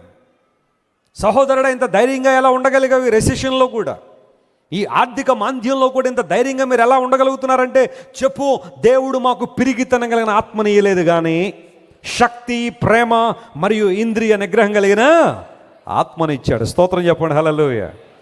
దేవుడు మనకి ఏ ఆత్మను ఇవ్వలేదట? పిరిగితనం కలిగిన ఆత్మను ఇవ్వలేదు. ఇప్పుడు పిరిగితనం కలిగిన ఆత్మ ఎక్కడి నుండి వస్తుంది? అపవాది నుండి వస్తుంది, సాతాను నుండి వస్తుంది. దేవుడు ఇవ్వంది నీకు ఎందుకు? దేవుడు నీకు ప్రేమనిచ్చాడు, శక్తినిచ్చాడు, ఇంద్రియ నిగ్రహం కలిగిన ఆత్మను ఇచ్చినప్పుడు అవి తీసుకుందాం. పిరిగితనం కలిగిన ఆత్మను ఇవ్వలేదన్నప్పుడు ప్రతిసారి పిరిగితనం ఎందుకు, భయం ఎందుకు? ప్రతిసారి దేవుని ఆత్మ ద్వారా నువ్వు నింపబడినప్పుడు, పరిశుద్ధాత్మతో సహవాసం చేస్తున్నప్పుడు గొప్ప ధైర్యం నీ హృదయంలో ఉంది. ఆయన గుణాతిశయంలో ప్రచురించే నిమిత్తము. మా తండ్రి గారిలో ఒక మంచి లక్షణాన్ని నేను ఎప్పుడు కూడా అభినందిస్తూ ఉంటాను, దేవుని స్తుతిస్తూ ఉంటాను. ఆయన ఎక్కడుంటే అక్కడ దేవుని సువార్త చెప్తారు. ఎవరికంటే వాళ్ళకి. ట్రైన్లో ప్రయాణం చేసే సువార్త చెప్తారు, ఫ్లైట్ ఎక్కితే సువార్త చెప్తారు. నేను చిన్నప్పుడు అంటే నేను ఇంకా రక్షణ పొందక మునుపు మా నాన్నగారితో ప్రయాణం చేయాల్సి వచ్చినప్పుడు ప్రార్థన చేసేవాడు. ఏమన్నా తెలుసా? ప్రభువా ఈరోజు మా నాన్నగారు ఎవరికి సువార్త చెప్పకుండా సహాయం చెప్పేవాడు. ప్రార్థన చేసేవాడిని. ఎందుకోసం?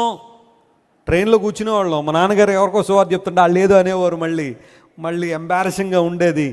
అనవసరంగా మా నాన్నగారిని వాళ్ళు ఇది అంటున్నారని. ప్రేమతోనే మా నాన్నగారు ఎందుకు కదపాలి వాళ్ళకి సువార్త? మళ్ళీ లేదు అంటే మళ్ళీ ట్రైన్ దిగేదాకా ఎదురు బదురే కూర్చోవాలి కదా, మళ్ళీ ఇబ్బంది. కొంతమంది ఆర్గ్యూలు చేసేవాళ్ళు, కొంతమంది అరిచేవాళ్ళు. అందులో బట్టి ప్రభు మా నాన్నగారు మౌనంగా ఉండేలా సహాయం చెప్పడం ప్రార్థన చేసి ట్రైన్ ఎక్కేవాడిని. ఆ రోజు ఇంకా ఎక్కువ చెప్పేసేవారు సువార్త, ఇంకా ఎక్కువ మందికి సువార్త, కదిపి మరీ సువార్త. ఎవడో కదిపేవాడు, అబ్బా పరిస్థితులు ఏం బాగాలేదండి, ఎందుకు బాగాలేదంటే అని మొదలుపెట్టేవారు సువార్త. ఇంక మొత్తం అయిపోయింది సువార్త.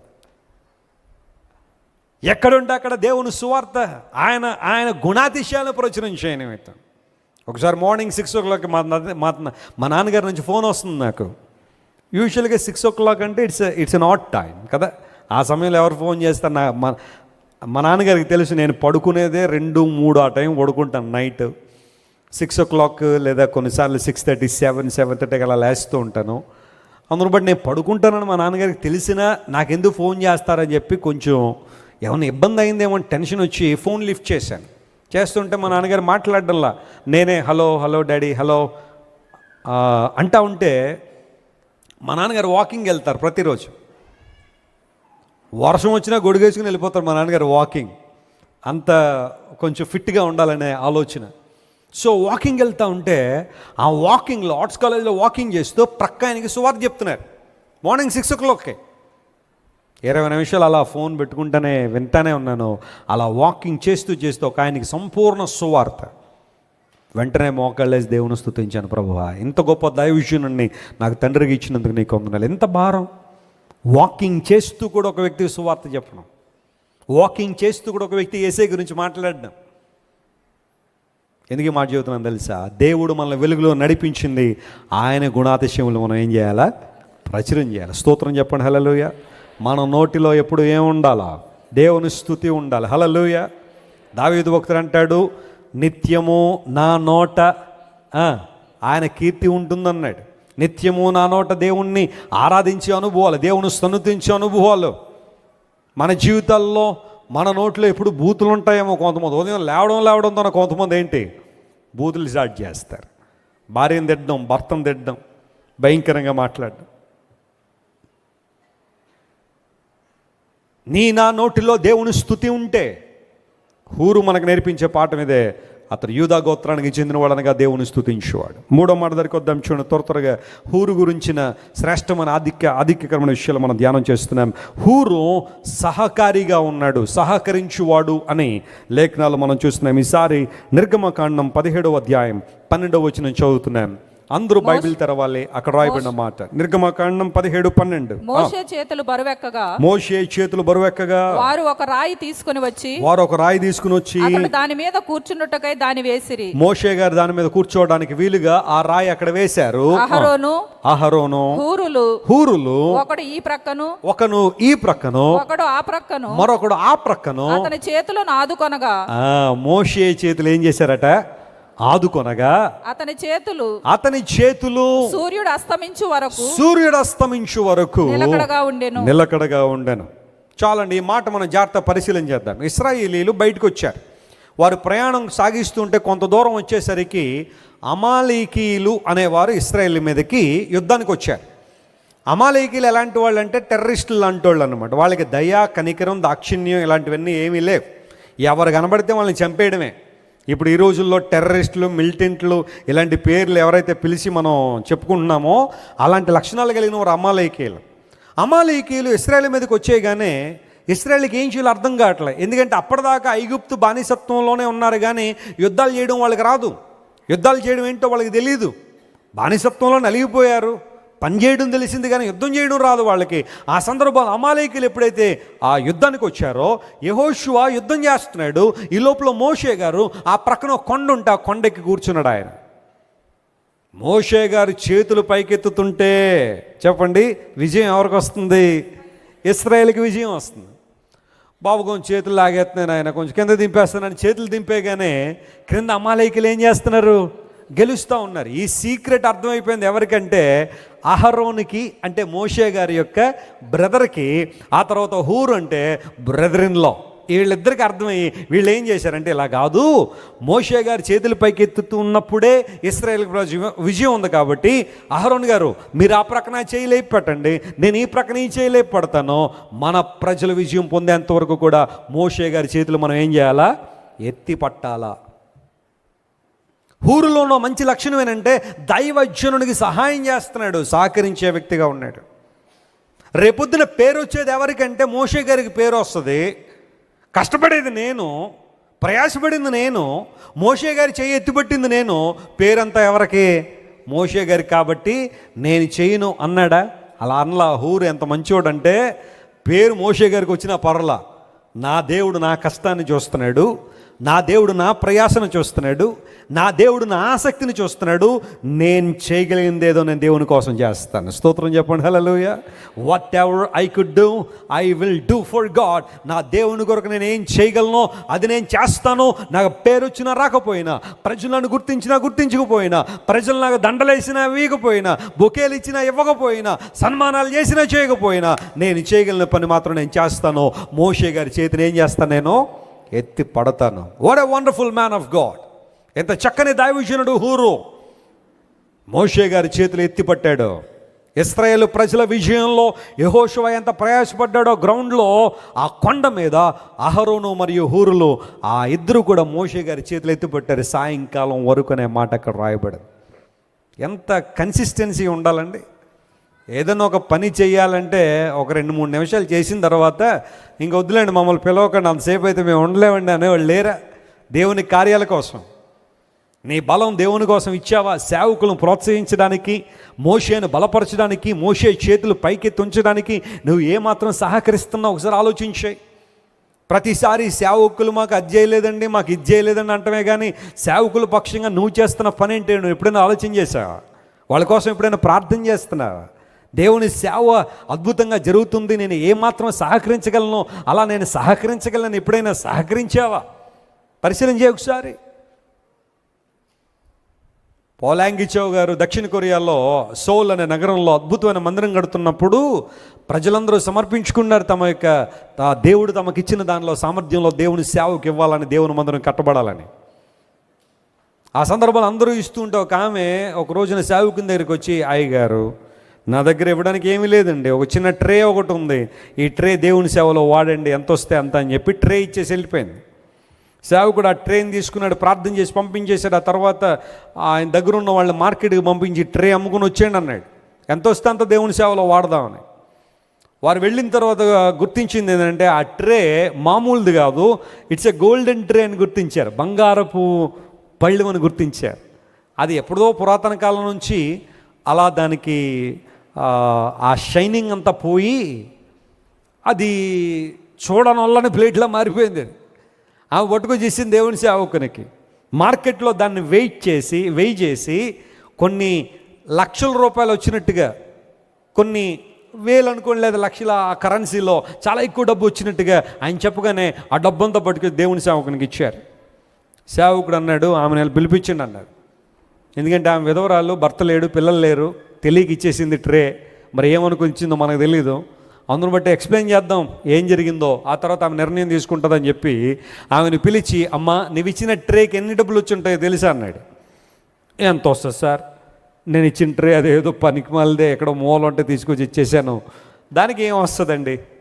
లేదమ్మా అది బంగారం ట్రే అట, ఇన్ని లక్షల రూపాయలు వచ్చాయి, ఏం చేయమంటావు అని అడిగాడు దేవుని సేవకుడు పోలాంగిచో గారు. ఆ స్థితిలో మనం ఉంటే, ఆమె స్థానంలో మనం ఉంటే ఏమంటాం చెప్పండి? అంటూనే ఉంటారు సార్ నా బంధువులు అందరూ, నువ్వు అమాయకురాలు అని, నీకు ఏది తెలియదని అంటూనే ఉంటారండి. అదే జరిగింది సార్ ఈరోజు. నాకు తెలియక ఇచ్చేసానండి, ఓ 10 రూపాయలు మీ దగ్గర పెట్టేసుకుని మిగతాదంతా మీ అసిస్టెంట్ గారు బ్యాగ్లో సర్దేసి కొంచెం ఇప్పించేయండి సార్. బహుశా మనమైతే అదే అంటామేమో, నాకు తెలియక ఇచ్చేసానండి, అంత ఖరీదని నాకు తెలిసి ఉంటే ఎందుకు ఇస్తానండి నేను, అందును బట్టి నేను ఇవ్వాలనుకుంటాను, ఎంత మిగతా అంతా నాకు ఇప్పించేసేయండి అని అంటామేమో. కానీ ఆ విధవరాలు చెప్పిన మాట ఏంటో తెలుసా? నేను దేవునికి ఇచ్చింది ఏదో ఇచ్చాను, ఐఎమ్ సో గ్లాడ్ నా. వాస్తవానికి నా హృదయంలో చాలా వేదన ఉంది, నేను దేవుని కోసం ఏం చేయలేకపోతున్నానని, ఇంత గొప్ప సహాయం చేస్తానని ఇప్పుడు నాకు అర్థమైంది. కాబట్టి నా దేవునికి మహిమ కలుగును గాక. దీన్నంతా దేవుని సేవలో వాడేసేయండి. లక్షలాది మంది ప్రజలు కూర్చునగలిగే మందిరం కట్టగలిగారంటే ఎవరిస్తారన్న దేవుని సేవకులకి? ప్రభుత్వాలు సహాయం చేస్తాయా? కొంతమంది తెలియక ప్రభుత్వాలు ఎంతంత సహాయం చేస్తున్నాయో అనుకుంటారు చాలామంది. ఎందుకు చేస్తారండి ప్రభుత్వాలు సహాయం? దేవుని సేవకులకి ఎందుకు చేస్తారు సహాయం? మన రాష్ట్రంలో 5,000 రూపాయలు పాస్టర్లకి దేవుని సహాయం చేయడానికి ప్రభుత్వం ముందుకు వస్తే ఎన్ని కేసులు వేశారు దాని మీద. సేవకులు అసలు మనుషులే కాదన్నట్టుగా, దేవుని సేవకులు అసలు బతకడానికే వీలు లేదన్నట్టుగా పాస్టర్లకు 5,000 ఎందుకు ఇవ్వాలి అని ప్రశ్నించే వాళ్ళు లేరండి. మిగతా మతస్థులకి 10,000 15,000 ఇస్తూ ఉంటే ఒక్కడ మాట్లాడలేదు. సేవకులకి 5,000 ఇస్తూ ఉంటే ఎంత సనిగారు, ఎన్ని కేసులు వేశారు దాని మీద. సేవకులకి డబ్బులు ఇవ్వడం ఏంటి, ప్రభుత్వం డబ్బులు సేవకులకి ఇవ్వడం ఏంటని చాలామంది ఎంత భయంకరంగా మాట్లాడలేదు మన రాష్ట్రంలో. ఎవరిస్తారండి దేవుని సేవకు? యేసయ్య రక్తం ద్వారా కడగబడిన ప్రజలు తమను తాము సమర్పించుకోవడం వలన, తమ గుప్పిలు తెరవడం ద్వారా కదా ఎన్ని అద్భుతాలు జరుగుతున్నాయి. నేను చెప్పగలను ఇప్పుడు ఈరోజు మనం కూర్చునే మందిరం ఇంత చక్కగా కట్టబడింది అంటే, ఇంత చక్కగా మనందరం కలిసి దేవుని ఆరాధించగలుగుతున్నామంటే 2014, 15 ఆ సంవత్సరాల్లో అనేక మంది దేవుని బిడ్డలు తమ సహకారాన్ని అందించడాన్ని బట్టే ఈ రోజున ఇంత చక్కగా దేవుని మందిరంలో కూర్చుని మనం ఆరాధించగలుగుతున్నాం. దేవుని నామమున స్తోత్రం కలుగునుగాక. బహుశా వాళ్ళందరి పేర్లు ఇక్కడ తీసుకొచ్చి గోడల మీద ఎక్కడ మేము రాయలేకపోవచ్చు, కానీ ఐఎమ్ షూర్ ఆ పేర్లన్నీ కూడా దేవుని యొక్క సముఖంలో రాయబడ్డాయి. ఎవరెవరైతే దేవుని కొరకు తమ యొక్క గుప్పిలి తెరిచారో, దైవజనుడు ఒక మందిరాన్ని కడుతున్నారు, దేవుని ప్రార్థనా స్థలాన్ని కడుతున్నారు, దేవుని ప్రజలందరూ కలిసి దేవుని ఆరాధించడానికి ఇక్కడ సభలు జరుగుతాయి, కాన్ఫరెన్సులు జరుగుతాయి, ప్రార్థనలు జరుగుతాయి, దేవుని బిడ్డలు అనేక మంది దీవెన పొందుతారని ఆనాడు దేవుని సేవకుల దర్శనాన్ని గుర్తించిన చాలామంది దేవుని ప్రజలు తమ కానుకలు పట్టుకొచ్చి ఇవ్వడాన్ని బట్టే కదా ఎన్ని గొప్ప కార్యాలు జరిగాయి. దేవుని బిడ్డలారా గమనించండి, హూరు సహకరించే వ్యక్తిగా ఉన్నాడు. దైవజనుడు చేతిని ఎత్తిపట్టాడు, అయ్యా నీ చేతులు దింపబడకూడదయ్యా, నీవు చేతులు దించుతూ ఉంటే ఇశ్రాయేలు ప్రజలు ఓడిపోతున్నారు. ఆ సీక్రెట్ మాకు అర్థమైంది కాబట్టి we will help you so that you will pray in the presence of God. నువ్వు దేవుని సన్నిధిలో ప్రార్థన చేయనట్లుగా, దేవుని సువార్తను ప్రకటించినట్లుగా, దేవుని రాజ్యం విస్తరించబడినట్లుగా మేము ఏం చేయగలం అదే చేయగలుగుతామని ఆ హూరు మరియు అహరోనులో 2 ప్రక్కల నిలబడి దేవుని సేవకుని చేతులు ఏం చేశారు చెప్పండి? ఎత్తిపట్టారు. సహకరించే వ్యక్తులుగా మనం ఉందామా? ఈ రోజుల్లో పరిస్థితి ఎలా ఉందంటే సహకరించడం భాగంగా సంగతి అలా పెట్టండి, ఉన్న సహకారులు కూడా కొంతమంది ఏం చేస్తున్నారు చెప్పండి? వెనుకకు లాగేసేవాళ్ళు కొంతమంది ఉంటారు. వారు సహకరించగా పోయి సహకరించే వాళ్ళు ఏం చేస్తారు? కొంతమంది వెనుకకు లాగేవాళ్ళు చాలామంది ఉంటారు. అయితే ఒక్క మాట మాత్రం చెప్తాను, అలా వెనక్కి వెళ్ళిపోయారని చెప్పి సేవ ఎప్పుడు వెనకకి వెళ్ళిపోయేది కాదు. హల్లెలూయా.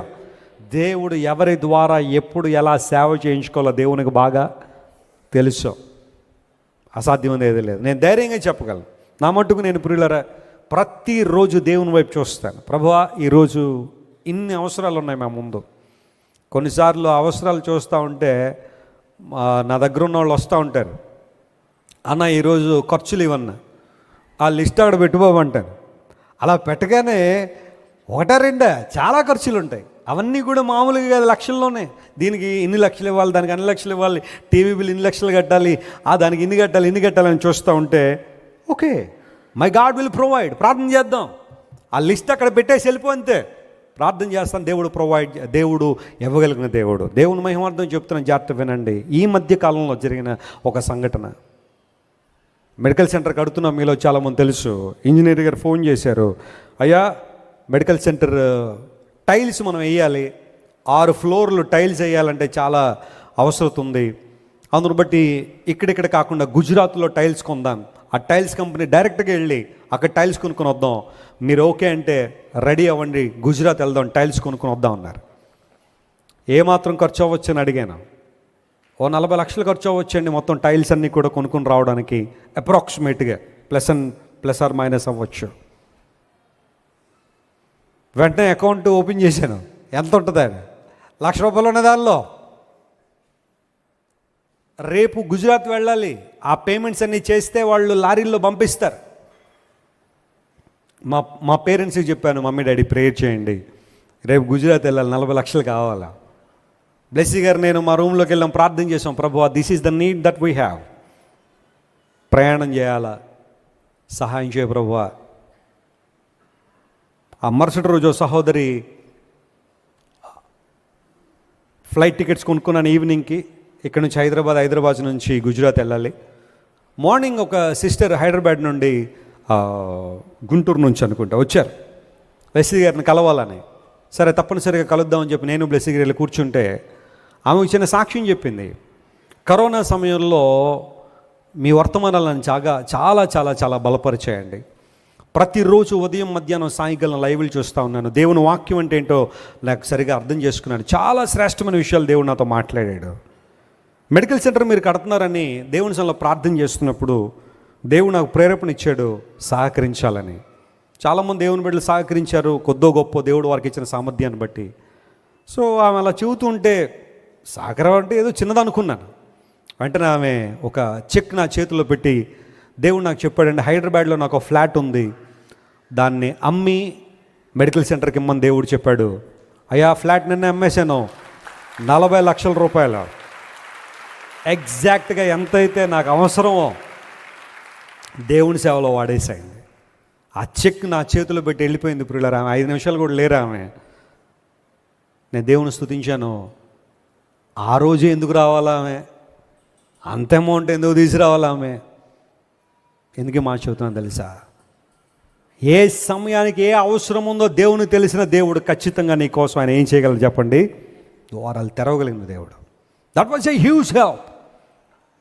ఆ సాయంకాలం వెళ్ళాం, కావాల్సిన టైల్స్ అన్నీ కూడా, ఆ తర్వాత ఇంకా శానిటరీ ఇవన్నీ కూడా తీసుకుని వచ్చాం.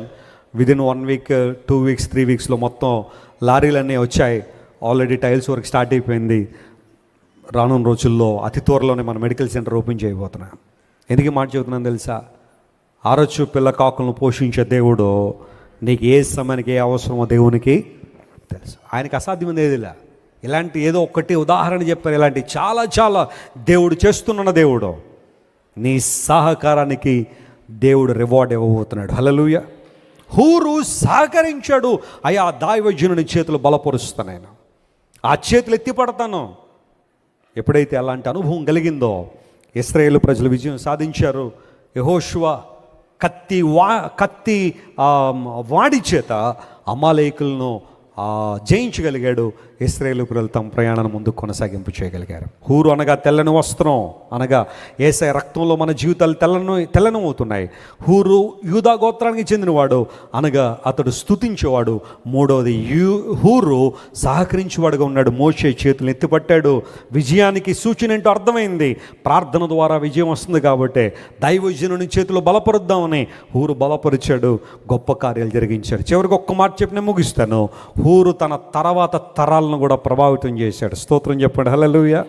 నిర్గమకాండం 31వ అధ్యాయం 2వ వచనం మనం చదువుకున్నాం. మరలా ఆ వచన భాగాన్ని ఒకసారి పరిశీలన చేస్తే చూడుము. నిర్గమకాండం 31, 2, 3 వచనాలు ఈసారి చదువుతున్నాం. చూడుము, నేను యూదా గోత్రములో హూరు మనవడు ఊరు కుమారుడైన బెసలేలు అని పేరు గలవాన్ని పిలిచాను. విచిత్రమైన పనులను చూడండి, విచిత్రమైన పనులను కల్పించుటకును బంగారుతోను వెండితోను ఇత్తడితోను పని చేయుటకును పొదుగుటకును రత్నములను సానబెట్టుటకును కర్రను కోసి చెక్కడానికి సమస్త విధములైన పనులు చేయుటకును జ్ఞాన విద్య వివేకములను సమస్తమైన పనులను నేర్పును వానికి కలుగునట్లు దేవుని ఆత్మపూర్ణిగా చేసి ఉన్నాను. స్తోత్రం చెప్పండి. హల్లెలూయా. ఇక్కడ బెసలేలు అనబడే యవనస్తుని గురించి మాట్లాడుతున్నాడు. మీరు చదివారు కదా ఆ మాటలన్నీ. అతడు చేయని పని ఉంటే ఏదైనా ఉందండి అందులో? ఎన్ని పనులు! రత్నములను సానబెట్టడం దగ్గర నుంచి, కర్రను కోసి పనిచేయడం దగ్గర నుంచి, బంగారం వెండి ఇత్తడి వాట్ నాట్ అన్ని పనులు దేవుని సేవకు, దేవుని మందిరము కట్టబడ్డానికి లేదా ప్రత్యక్ష గుడారం నిర్మాణం చేయబడ్డానికి ఎన్ని కావాలో సమస్త పనులు నేర్పును దేవుడు బెసలేలుకి అనుగ్రహించాడు. ఈ బెసలేలు ఎవరు అంటే ఇప్పుడు మనం మాట్లాడుకున్న హూరు గారి యొక్క మనవడు. హూరు గారికి కుమారుడు ఉన్న అతని పేరు ఊరు, ఈయన పేరు హూరు, ఆయన పేరు ఊరు.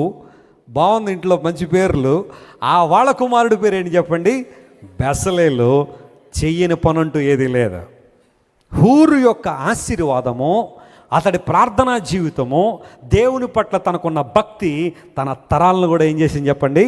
ప్రభావితం చేసింది. చెప్తున్నాను దేవుని సేవకునిగా ఈ రోజున, ప్రియవన బిడ్డ, ప్రియవన తమ్ముడు, చెల్లి, అక్క, అన్న, ఈరోజు నువ్వు చేస్తున్న భక్తి, దేవుని పట్ల నీకున్న భయభక్తులు, దేవుని పట్ల నీకున్న వినయాసక్తులు, దేవుని పట్ల నీకున్న ప్రేమ, దేవుని పట్ల నీకున్న విశ్వాసం నీతో గతించిపోయేది కాదు, నీ తర్వాత తరాలను కూడా ప్రభావితం చేయబోతా ఉంది.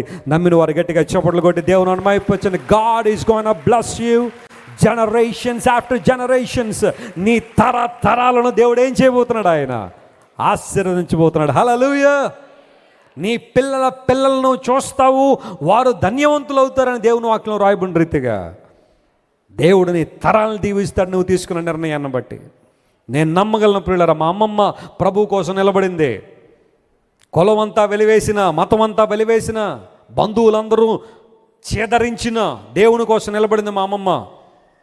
ఈరోజు నేను చెప్పగలను, దేవుడు ఎంతగా మమ్మల్ని ఆశీర్వదించాడు, మా తరాలను దీవించుకుంటూ వస్తాడంటే ఆ రోజు మా అమ్మమ్మ తీసుకున్న ఒక మంచి నిర్ణయం దేవుని కోసం నిలబడడానికి. మా నాయనమ్మ గుడివాడ దగ్గర చిన్న పల్లెటూరులో ఒక చిన్న పని చేసేది. దేవుడు ఆమె భక్తి జీవితాన్ని ఆశీర్వదించాడు. వారి కుమారుడు మా తండ్రి గారిని గొప్ప సేవకునిగా చేశాడు. అంతకుముందు మా కుటుంబాల్లో దేవుడంటే తెలియని వారే అందరూ కూడా, కనీసం దేవుడంటే కూడా ఎవరికీ తెలియదు. అలాంటి కుటుంబం నుంచి దేవుడు మా తండ్రి గారిని ఎన్నుకొని గొప్ప సేవకునిగా దేవుడు చేశాడు. మా తండ్రి గారు, నాన్నగారు, తాతగారు ఎవరు సేవకులు కాదు, వాళ్ళు ఎవరికి ప్రభువు కూడా తెలియదు. కానీ దేవుడు మా తండ్రి గారిని ఎన్నుకొని ఏర్పాటు చేసుకుని మా నాయనమ్మ ప్రార్థన ద్వారా ఏడ్చి ప్రార్థన చేసేది మా నాయనమ్మ. మా నాన్నగారు కోపం వచ్చేదట, అమ్మా నువ్వు రోజు ఏడ్చి ప్రార్థన చేస్తే ఎవరు చచ్చిపోయాను ఇంట్లో, ఏంటా ఏడుపు ఏంటి అసలు నాకేం అర్థం అవ్వట్లేదని. మా నాయనమ్మ అనేదట, బాబు నువ్వే చచ్చిపోయినాయన అనేదట. మా నాన్నగారికి అర్థమయ్యేది కాదండి, నేను చచ్చిపోవడం ఏంటి, చాలా చక్కగా ఉన్నాను. మా నాన్నగారు సినిమా ఫీల్డ్కి వెళ్ళిపోవాలని ఆలోచన, ఎందుకంటే వారి బంధువులు ఇప్పటికీ కొంతమంది సినిమా ఫీల్డ్లో పనిచేస్తున్నారు చెన్నైలో.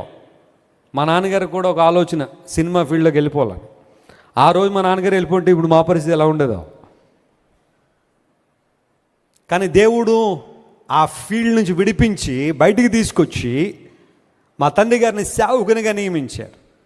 మా నాయనమ్మ ప్రార్థన చేసేది, కన్నీడు ప్రార్థన చేసింది, ఎవరు చచ్చిపోయారంటే నువ్వే చనిపోయాను ఆయన. నేను చనిపోవడం ఏంటమ్మా, యేసుప్రభుని నమ్ముకుని నీకు మతిపోయింది, నీకు ఏంటి మాటలు నాకేం అర్థం అవ్వట్లేదు అని అనుకునేవారు. కానీ ఒక రోజున అర్థం చేసుకున్న మా తండ్రి గారు సువార్త విన్న తర్వాత, మా అమ్మ నా కోసం ప్రార్థన చేసేది కరెక్టే, నేను నిజంగా చచ్చిపోయినవాడిని, మీరు మీ పాపముల చేత అపరాధముల చేత చచ్చిన వారని బైబిల్లో రాయబడింది. మా తండ్రి గారు ప్రభువుని అంగీకరించిన తర్వాత దేవుని సేవకు సమర్పించుకోవడం.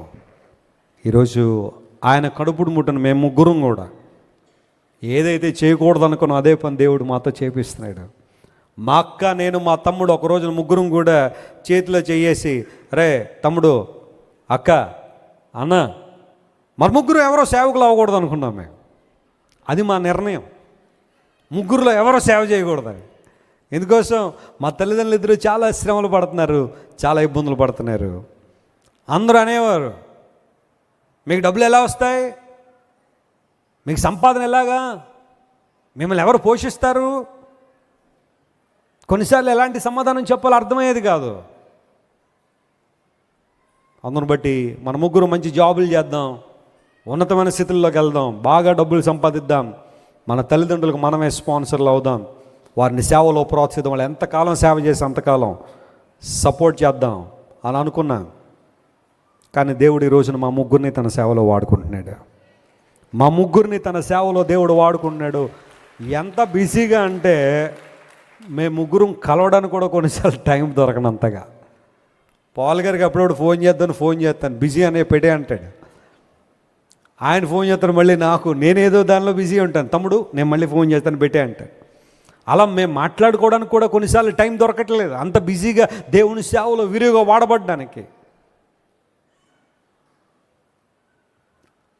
రాత్రులు మేము పడుకున్న తర్వాత మా బట్టలు ఉతికి మళ్ళీ తెల్లవారుజామున వేసేవారు మా అమ్మగారు. ఒకే యూనిఫామ్, డబ్బులు లేక కాదు, వాళ్ళిద్దరు ఉద్యోగాలు చేసిన వాళ్ళు చాలా డబ్బులు సంపాదించేవారు. కానీ దేవుని కోసం అవన్నీ వదులుకుని ఒక్క యూనిఫామ్ రాత్రులు మమ్మల్ని పడుకోబెట్టి మా అమ్మగారు అవన్నీ ఉతికి తెల్లవారుజామున వాటిని చలికాలంలో కొన్ని సందర్భాల్లో తడితడిగా ఉన్న బట్టలు వేసుకుని వెళ్ళేవాళ్ళం స్కూల్కి. మా అమ్మగారు ఏనాడు కూడా విచారపడలేదు. కొన్ని సందర్భాల్లో మమ్మల్ని పిలిచి ప్రార్థన చేసేవారు, ప్రభువా మా బిడ్డలకు బహుశా ఈ రోజున ఒక్క జత బట్టే ఉండున్నదేమో, కానీ రానున్న రోజులు వీరు అనేక మందికి ఆశీర్వాదకరంగా మార్చు. ఈరోజు నేను చెప్పగలను ప్రియుల, ప్రతి ఏటా కొన్ని వేల కుటుంబాలకు బట్టలు పంచిపెడతాం. మా కుటుంబం నుంచి దేవుడు నా మనస్తోత్రం కలుగునుగా. ఎందుకు ఈ మాట చెబుతున్నాను తెలుసా? దేవుడు వదిలిపెట్టలా, ఆయన విడిచిపెట్టలేదు. ఆయన పట్టుకున్న ఏ ఒక్కరిని దేవుడు విడిచిపెట్టువాడు కాదు. హూరు తన తరాలను ప్రభావితం చేశాడు. తన మనవడిని దేవుని సేవలో బలంగా వాడబడ్డానికి దేవుడు ఎన్నుకున్నాడు. హూరు యొక్క భక్తి జీవితం ఒక మంచి పునాది వేసింది. ఈరోజు నువ్వు చేస్తున్న ప్రార్థన, నీ విశ్వాసం, నీ భక్తి నీ కుటుంబానికి ఒక మంచి పునాది వేస్తుంది. హల్లెలూయా. నీ బిడ్డలను దేవుడు దీవిస్తాడు, వారిని ఆశీర్వదిస్తాడు.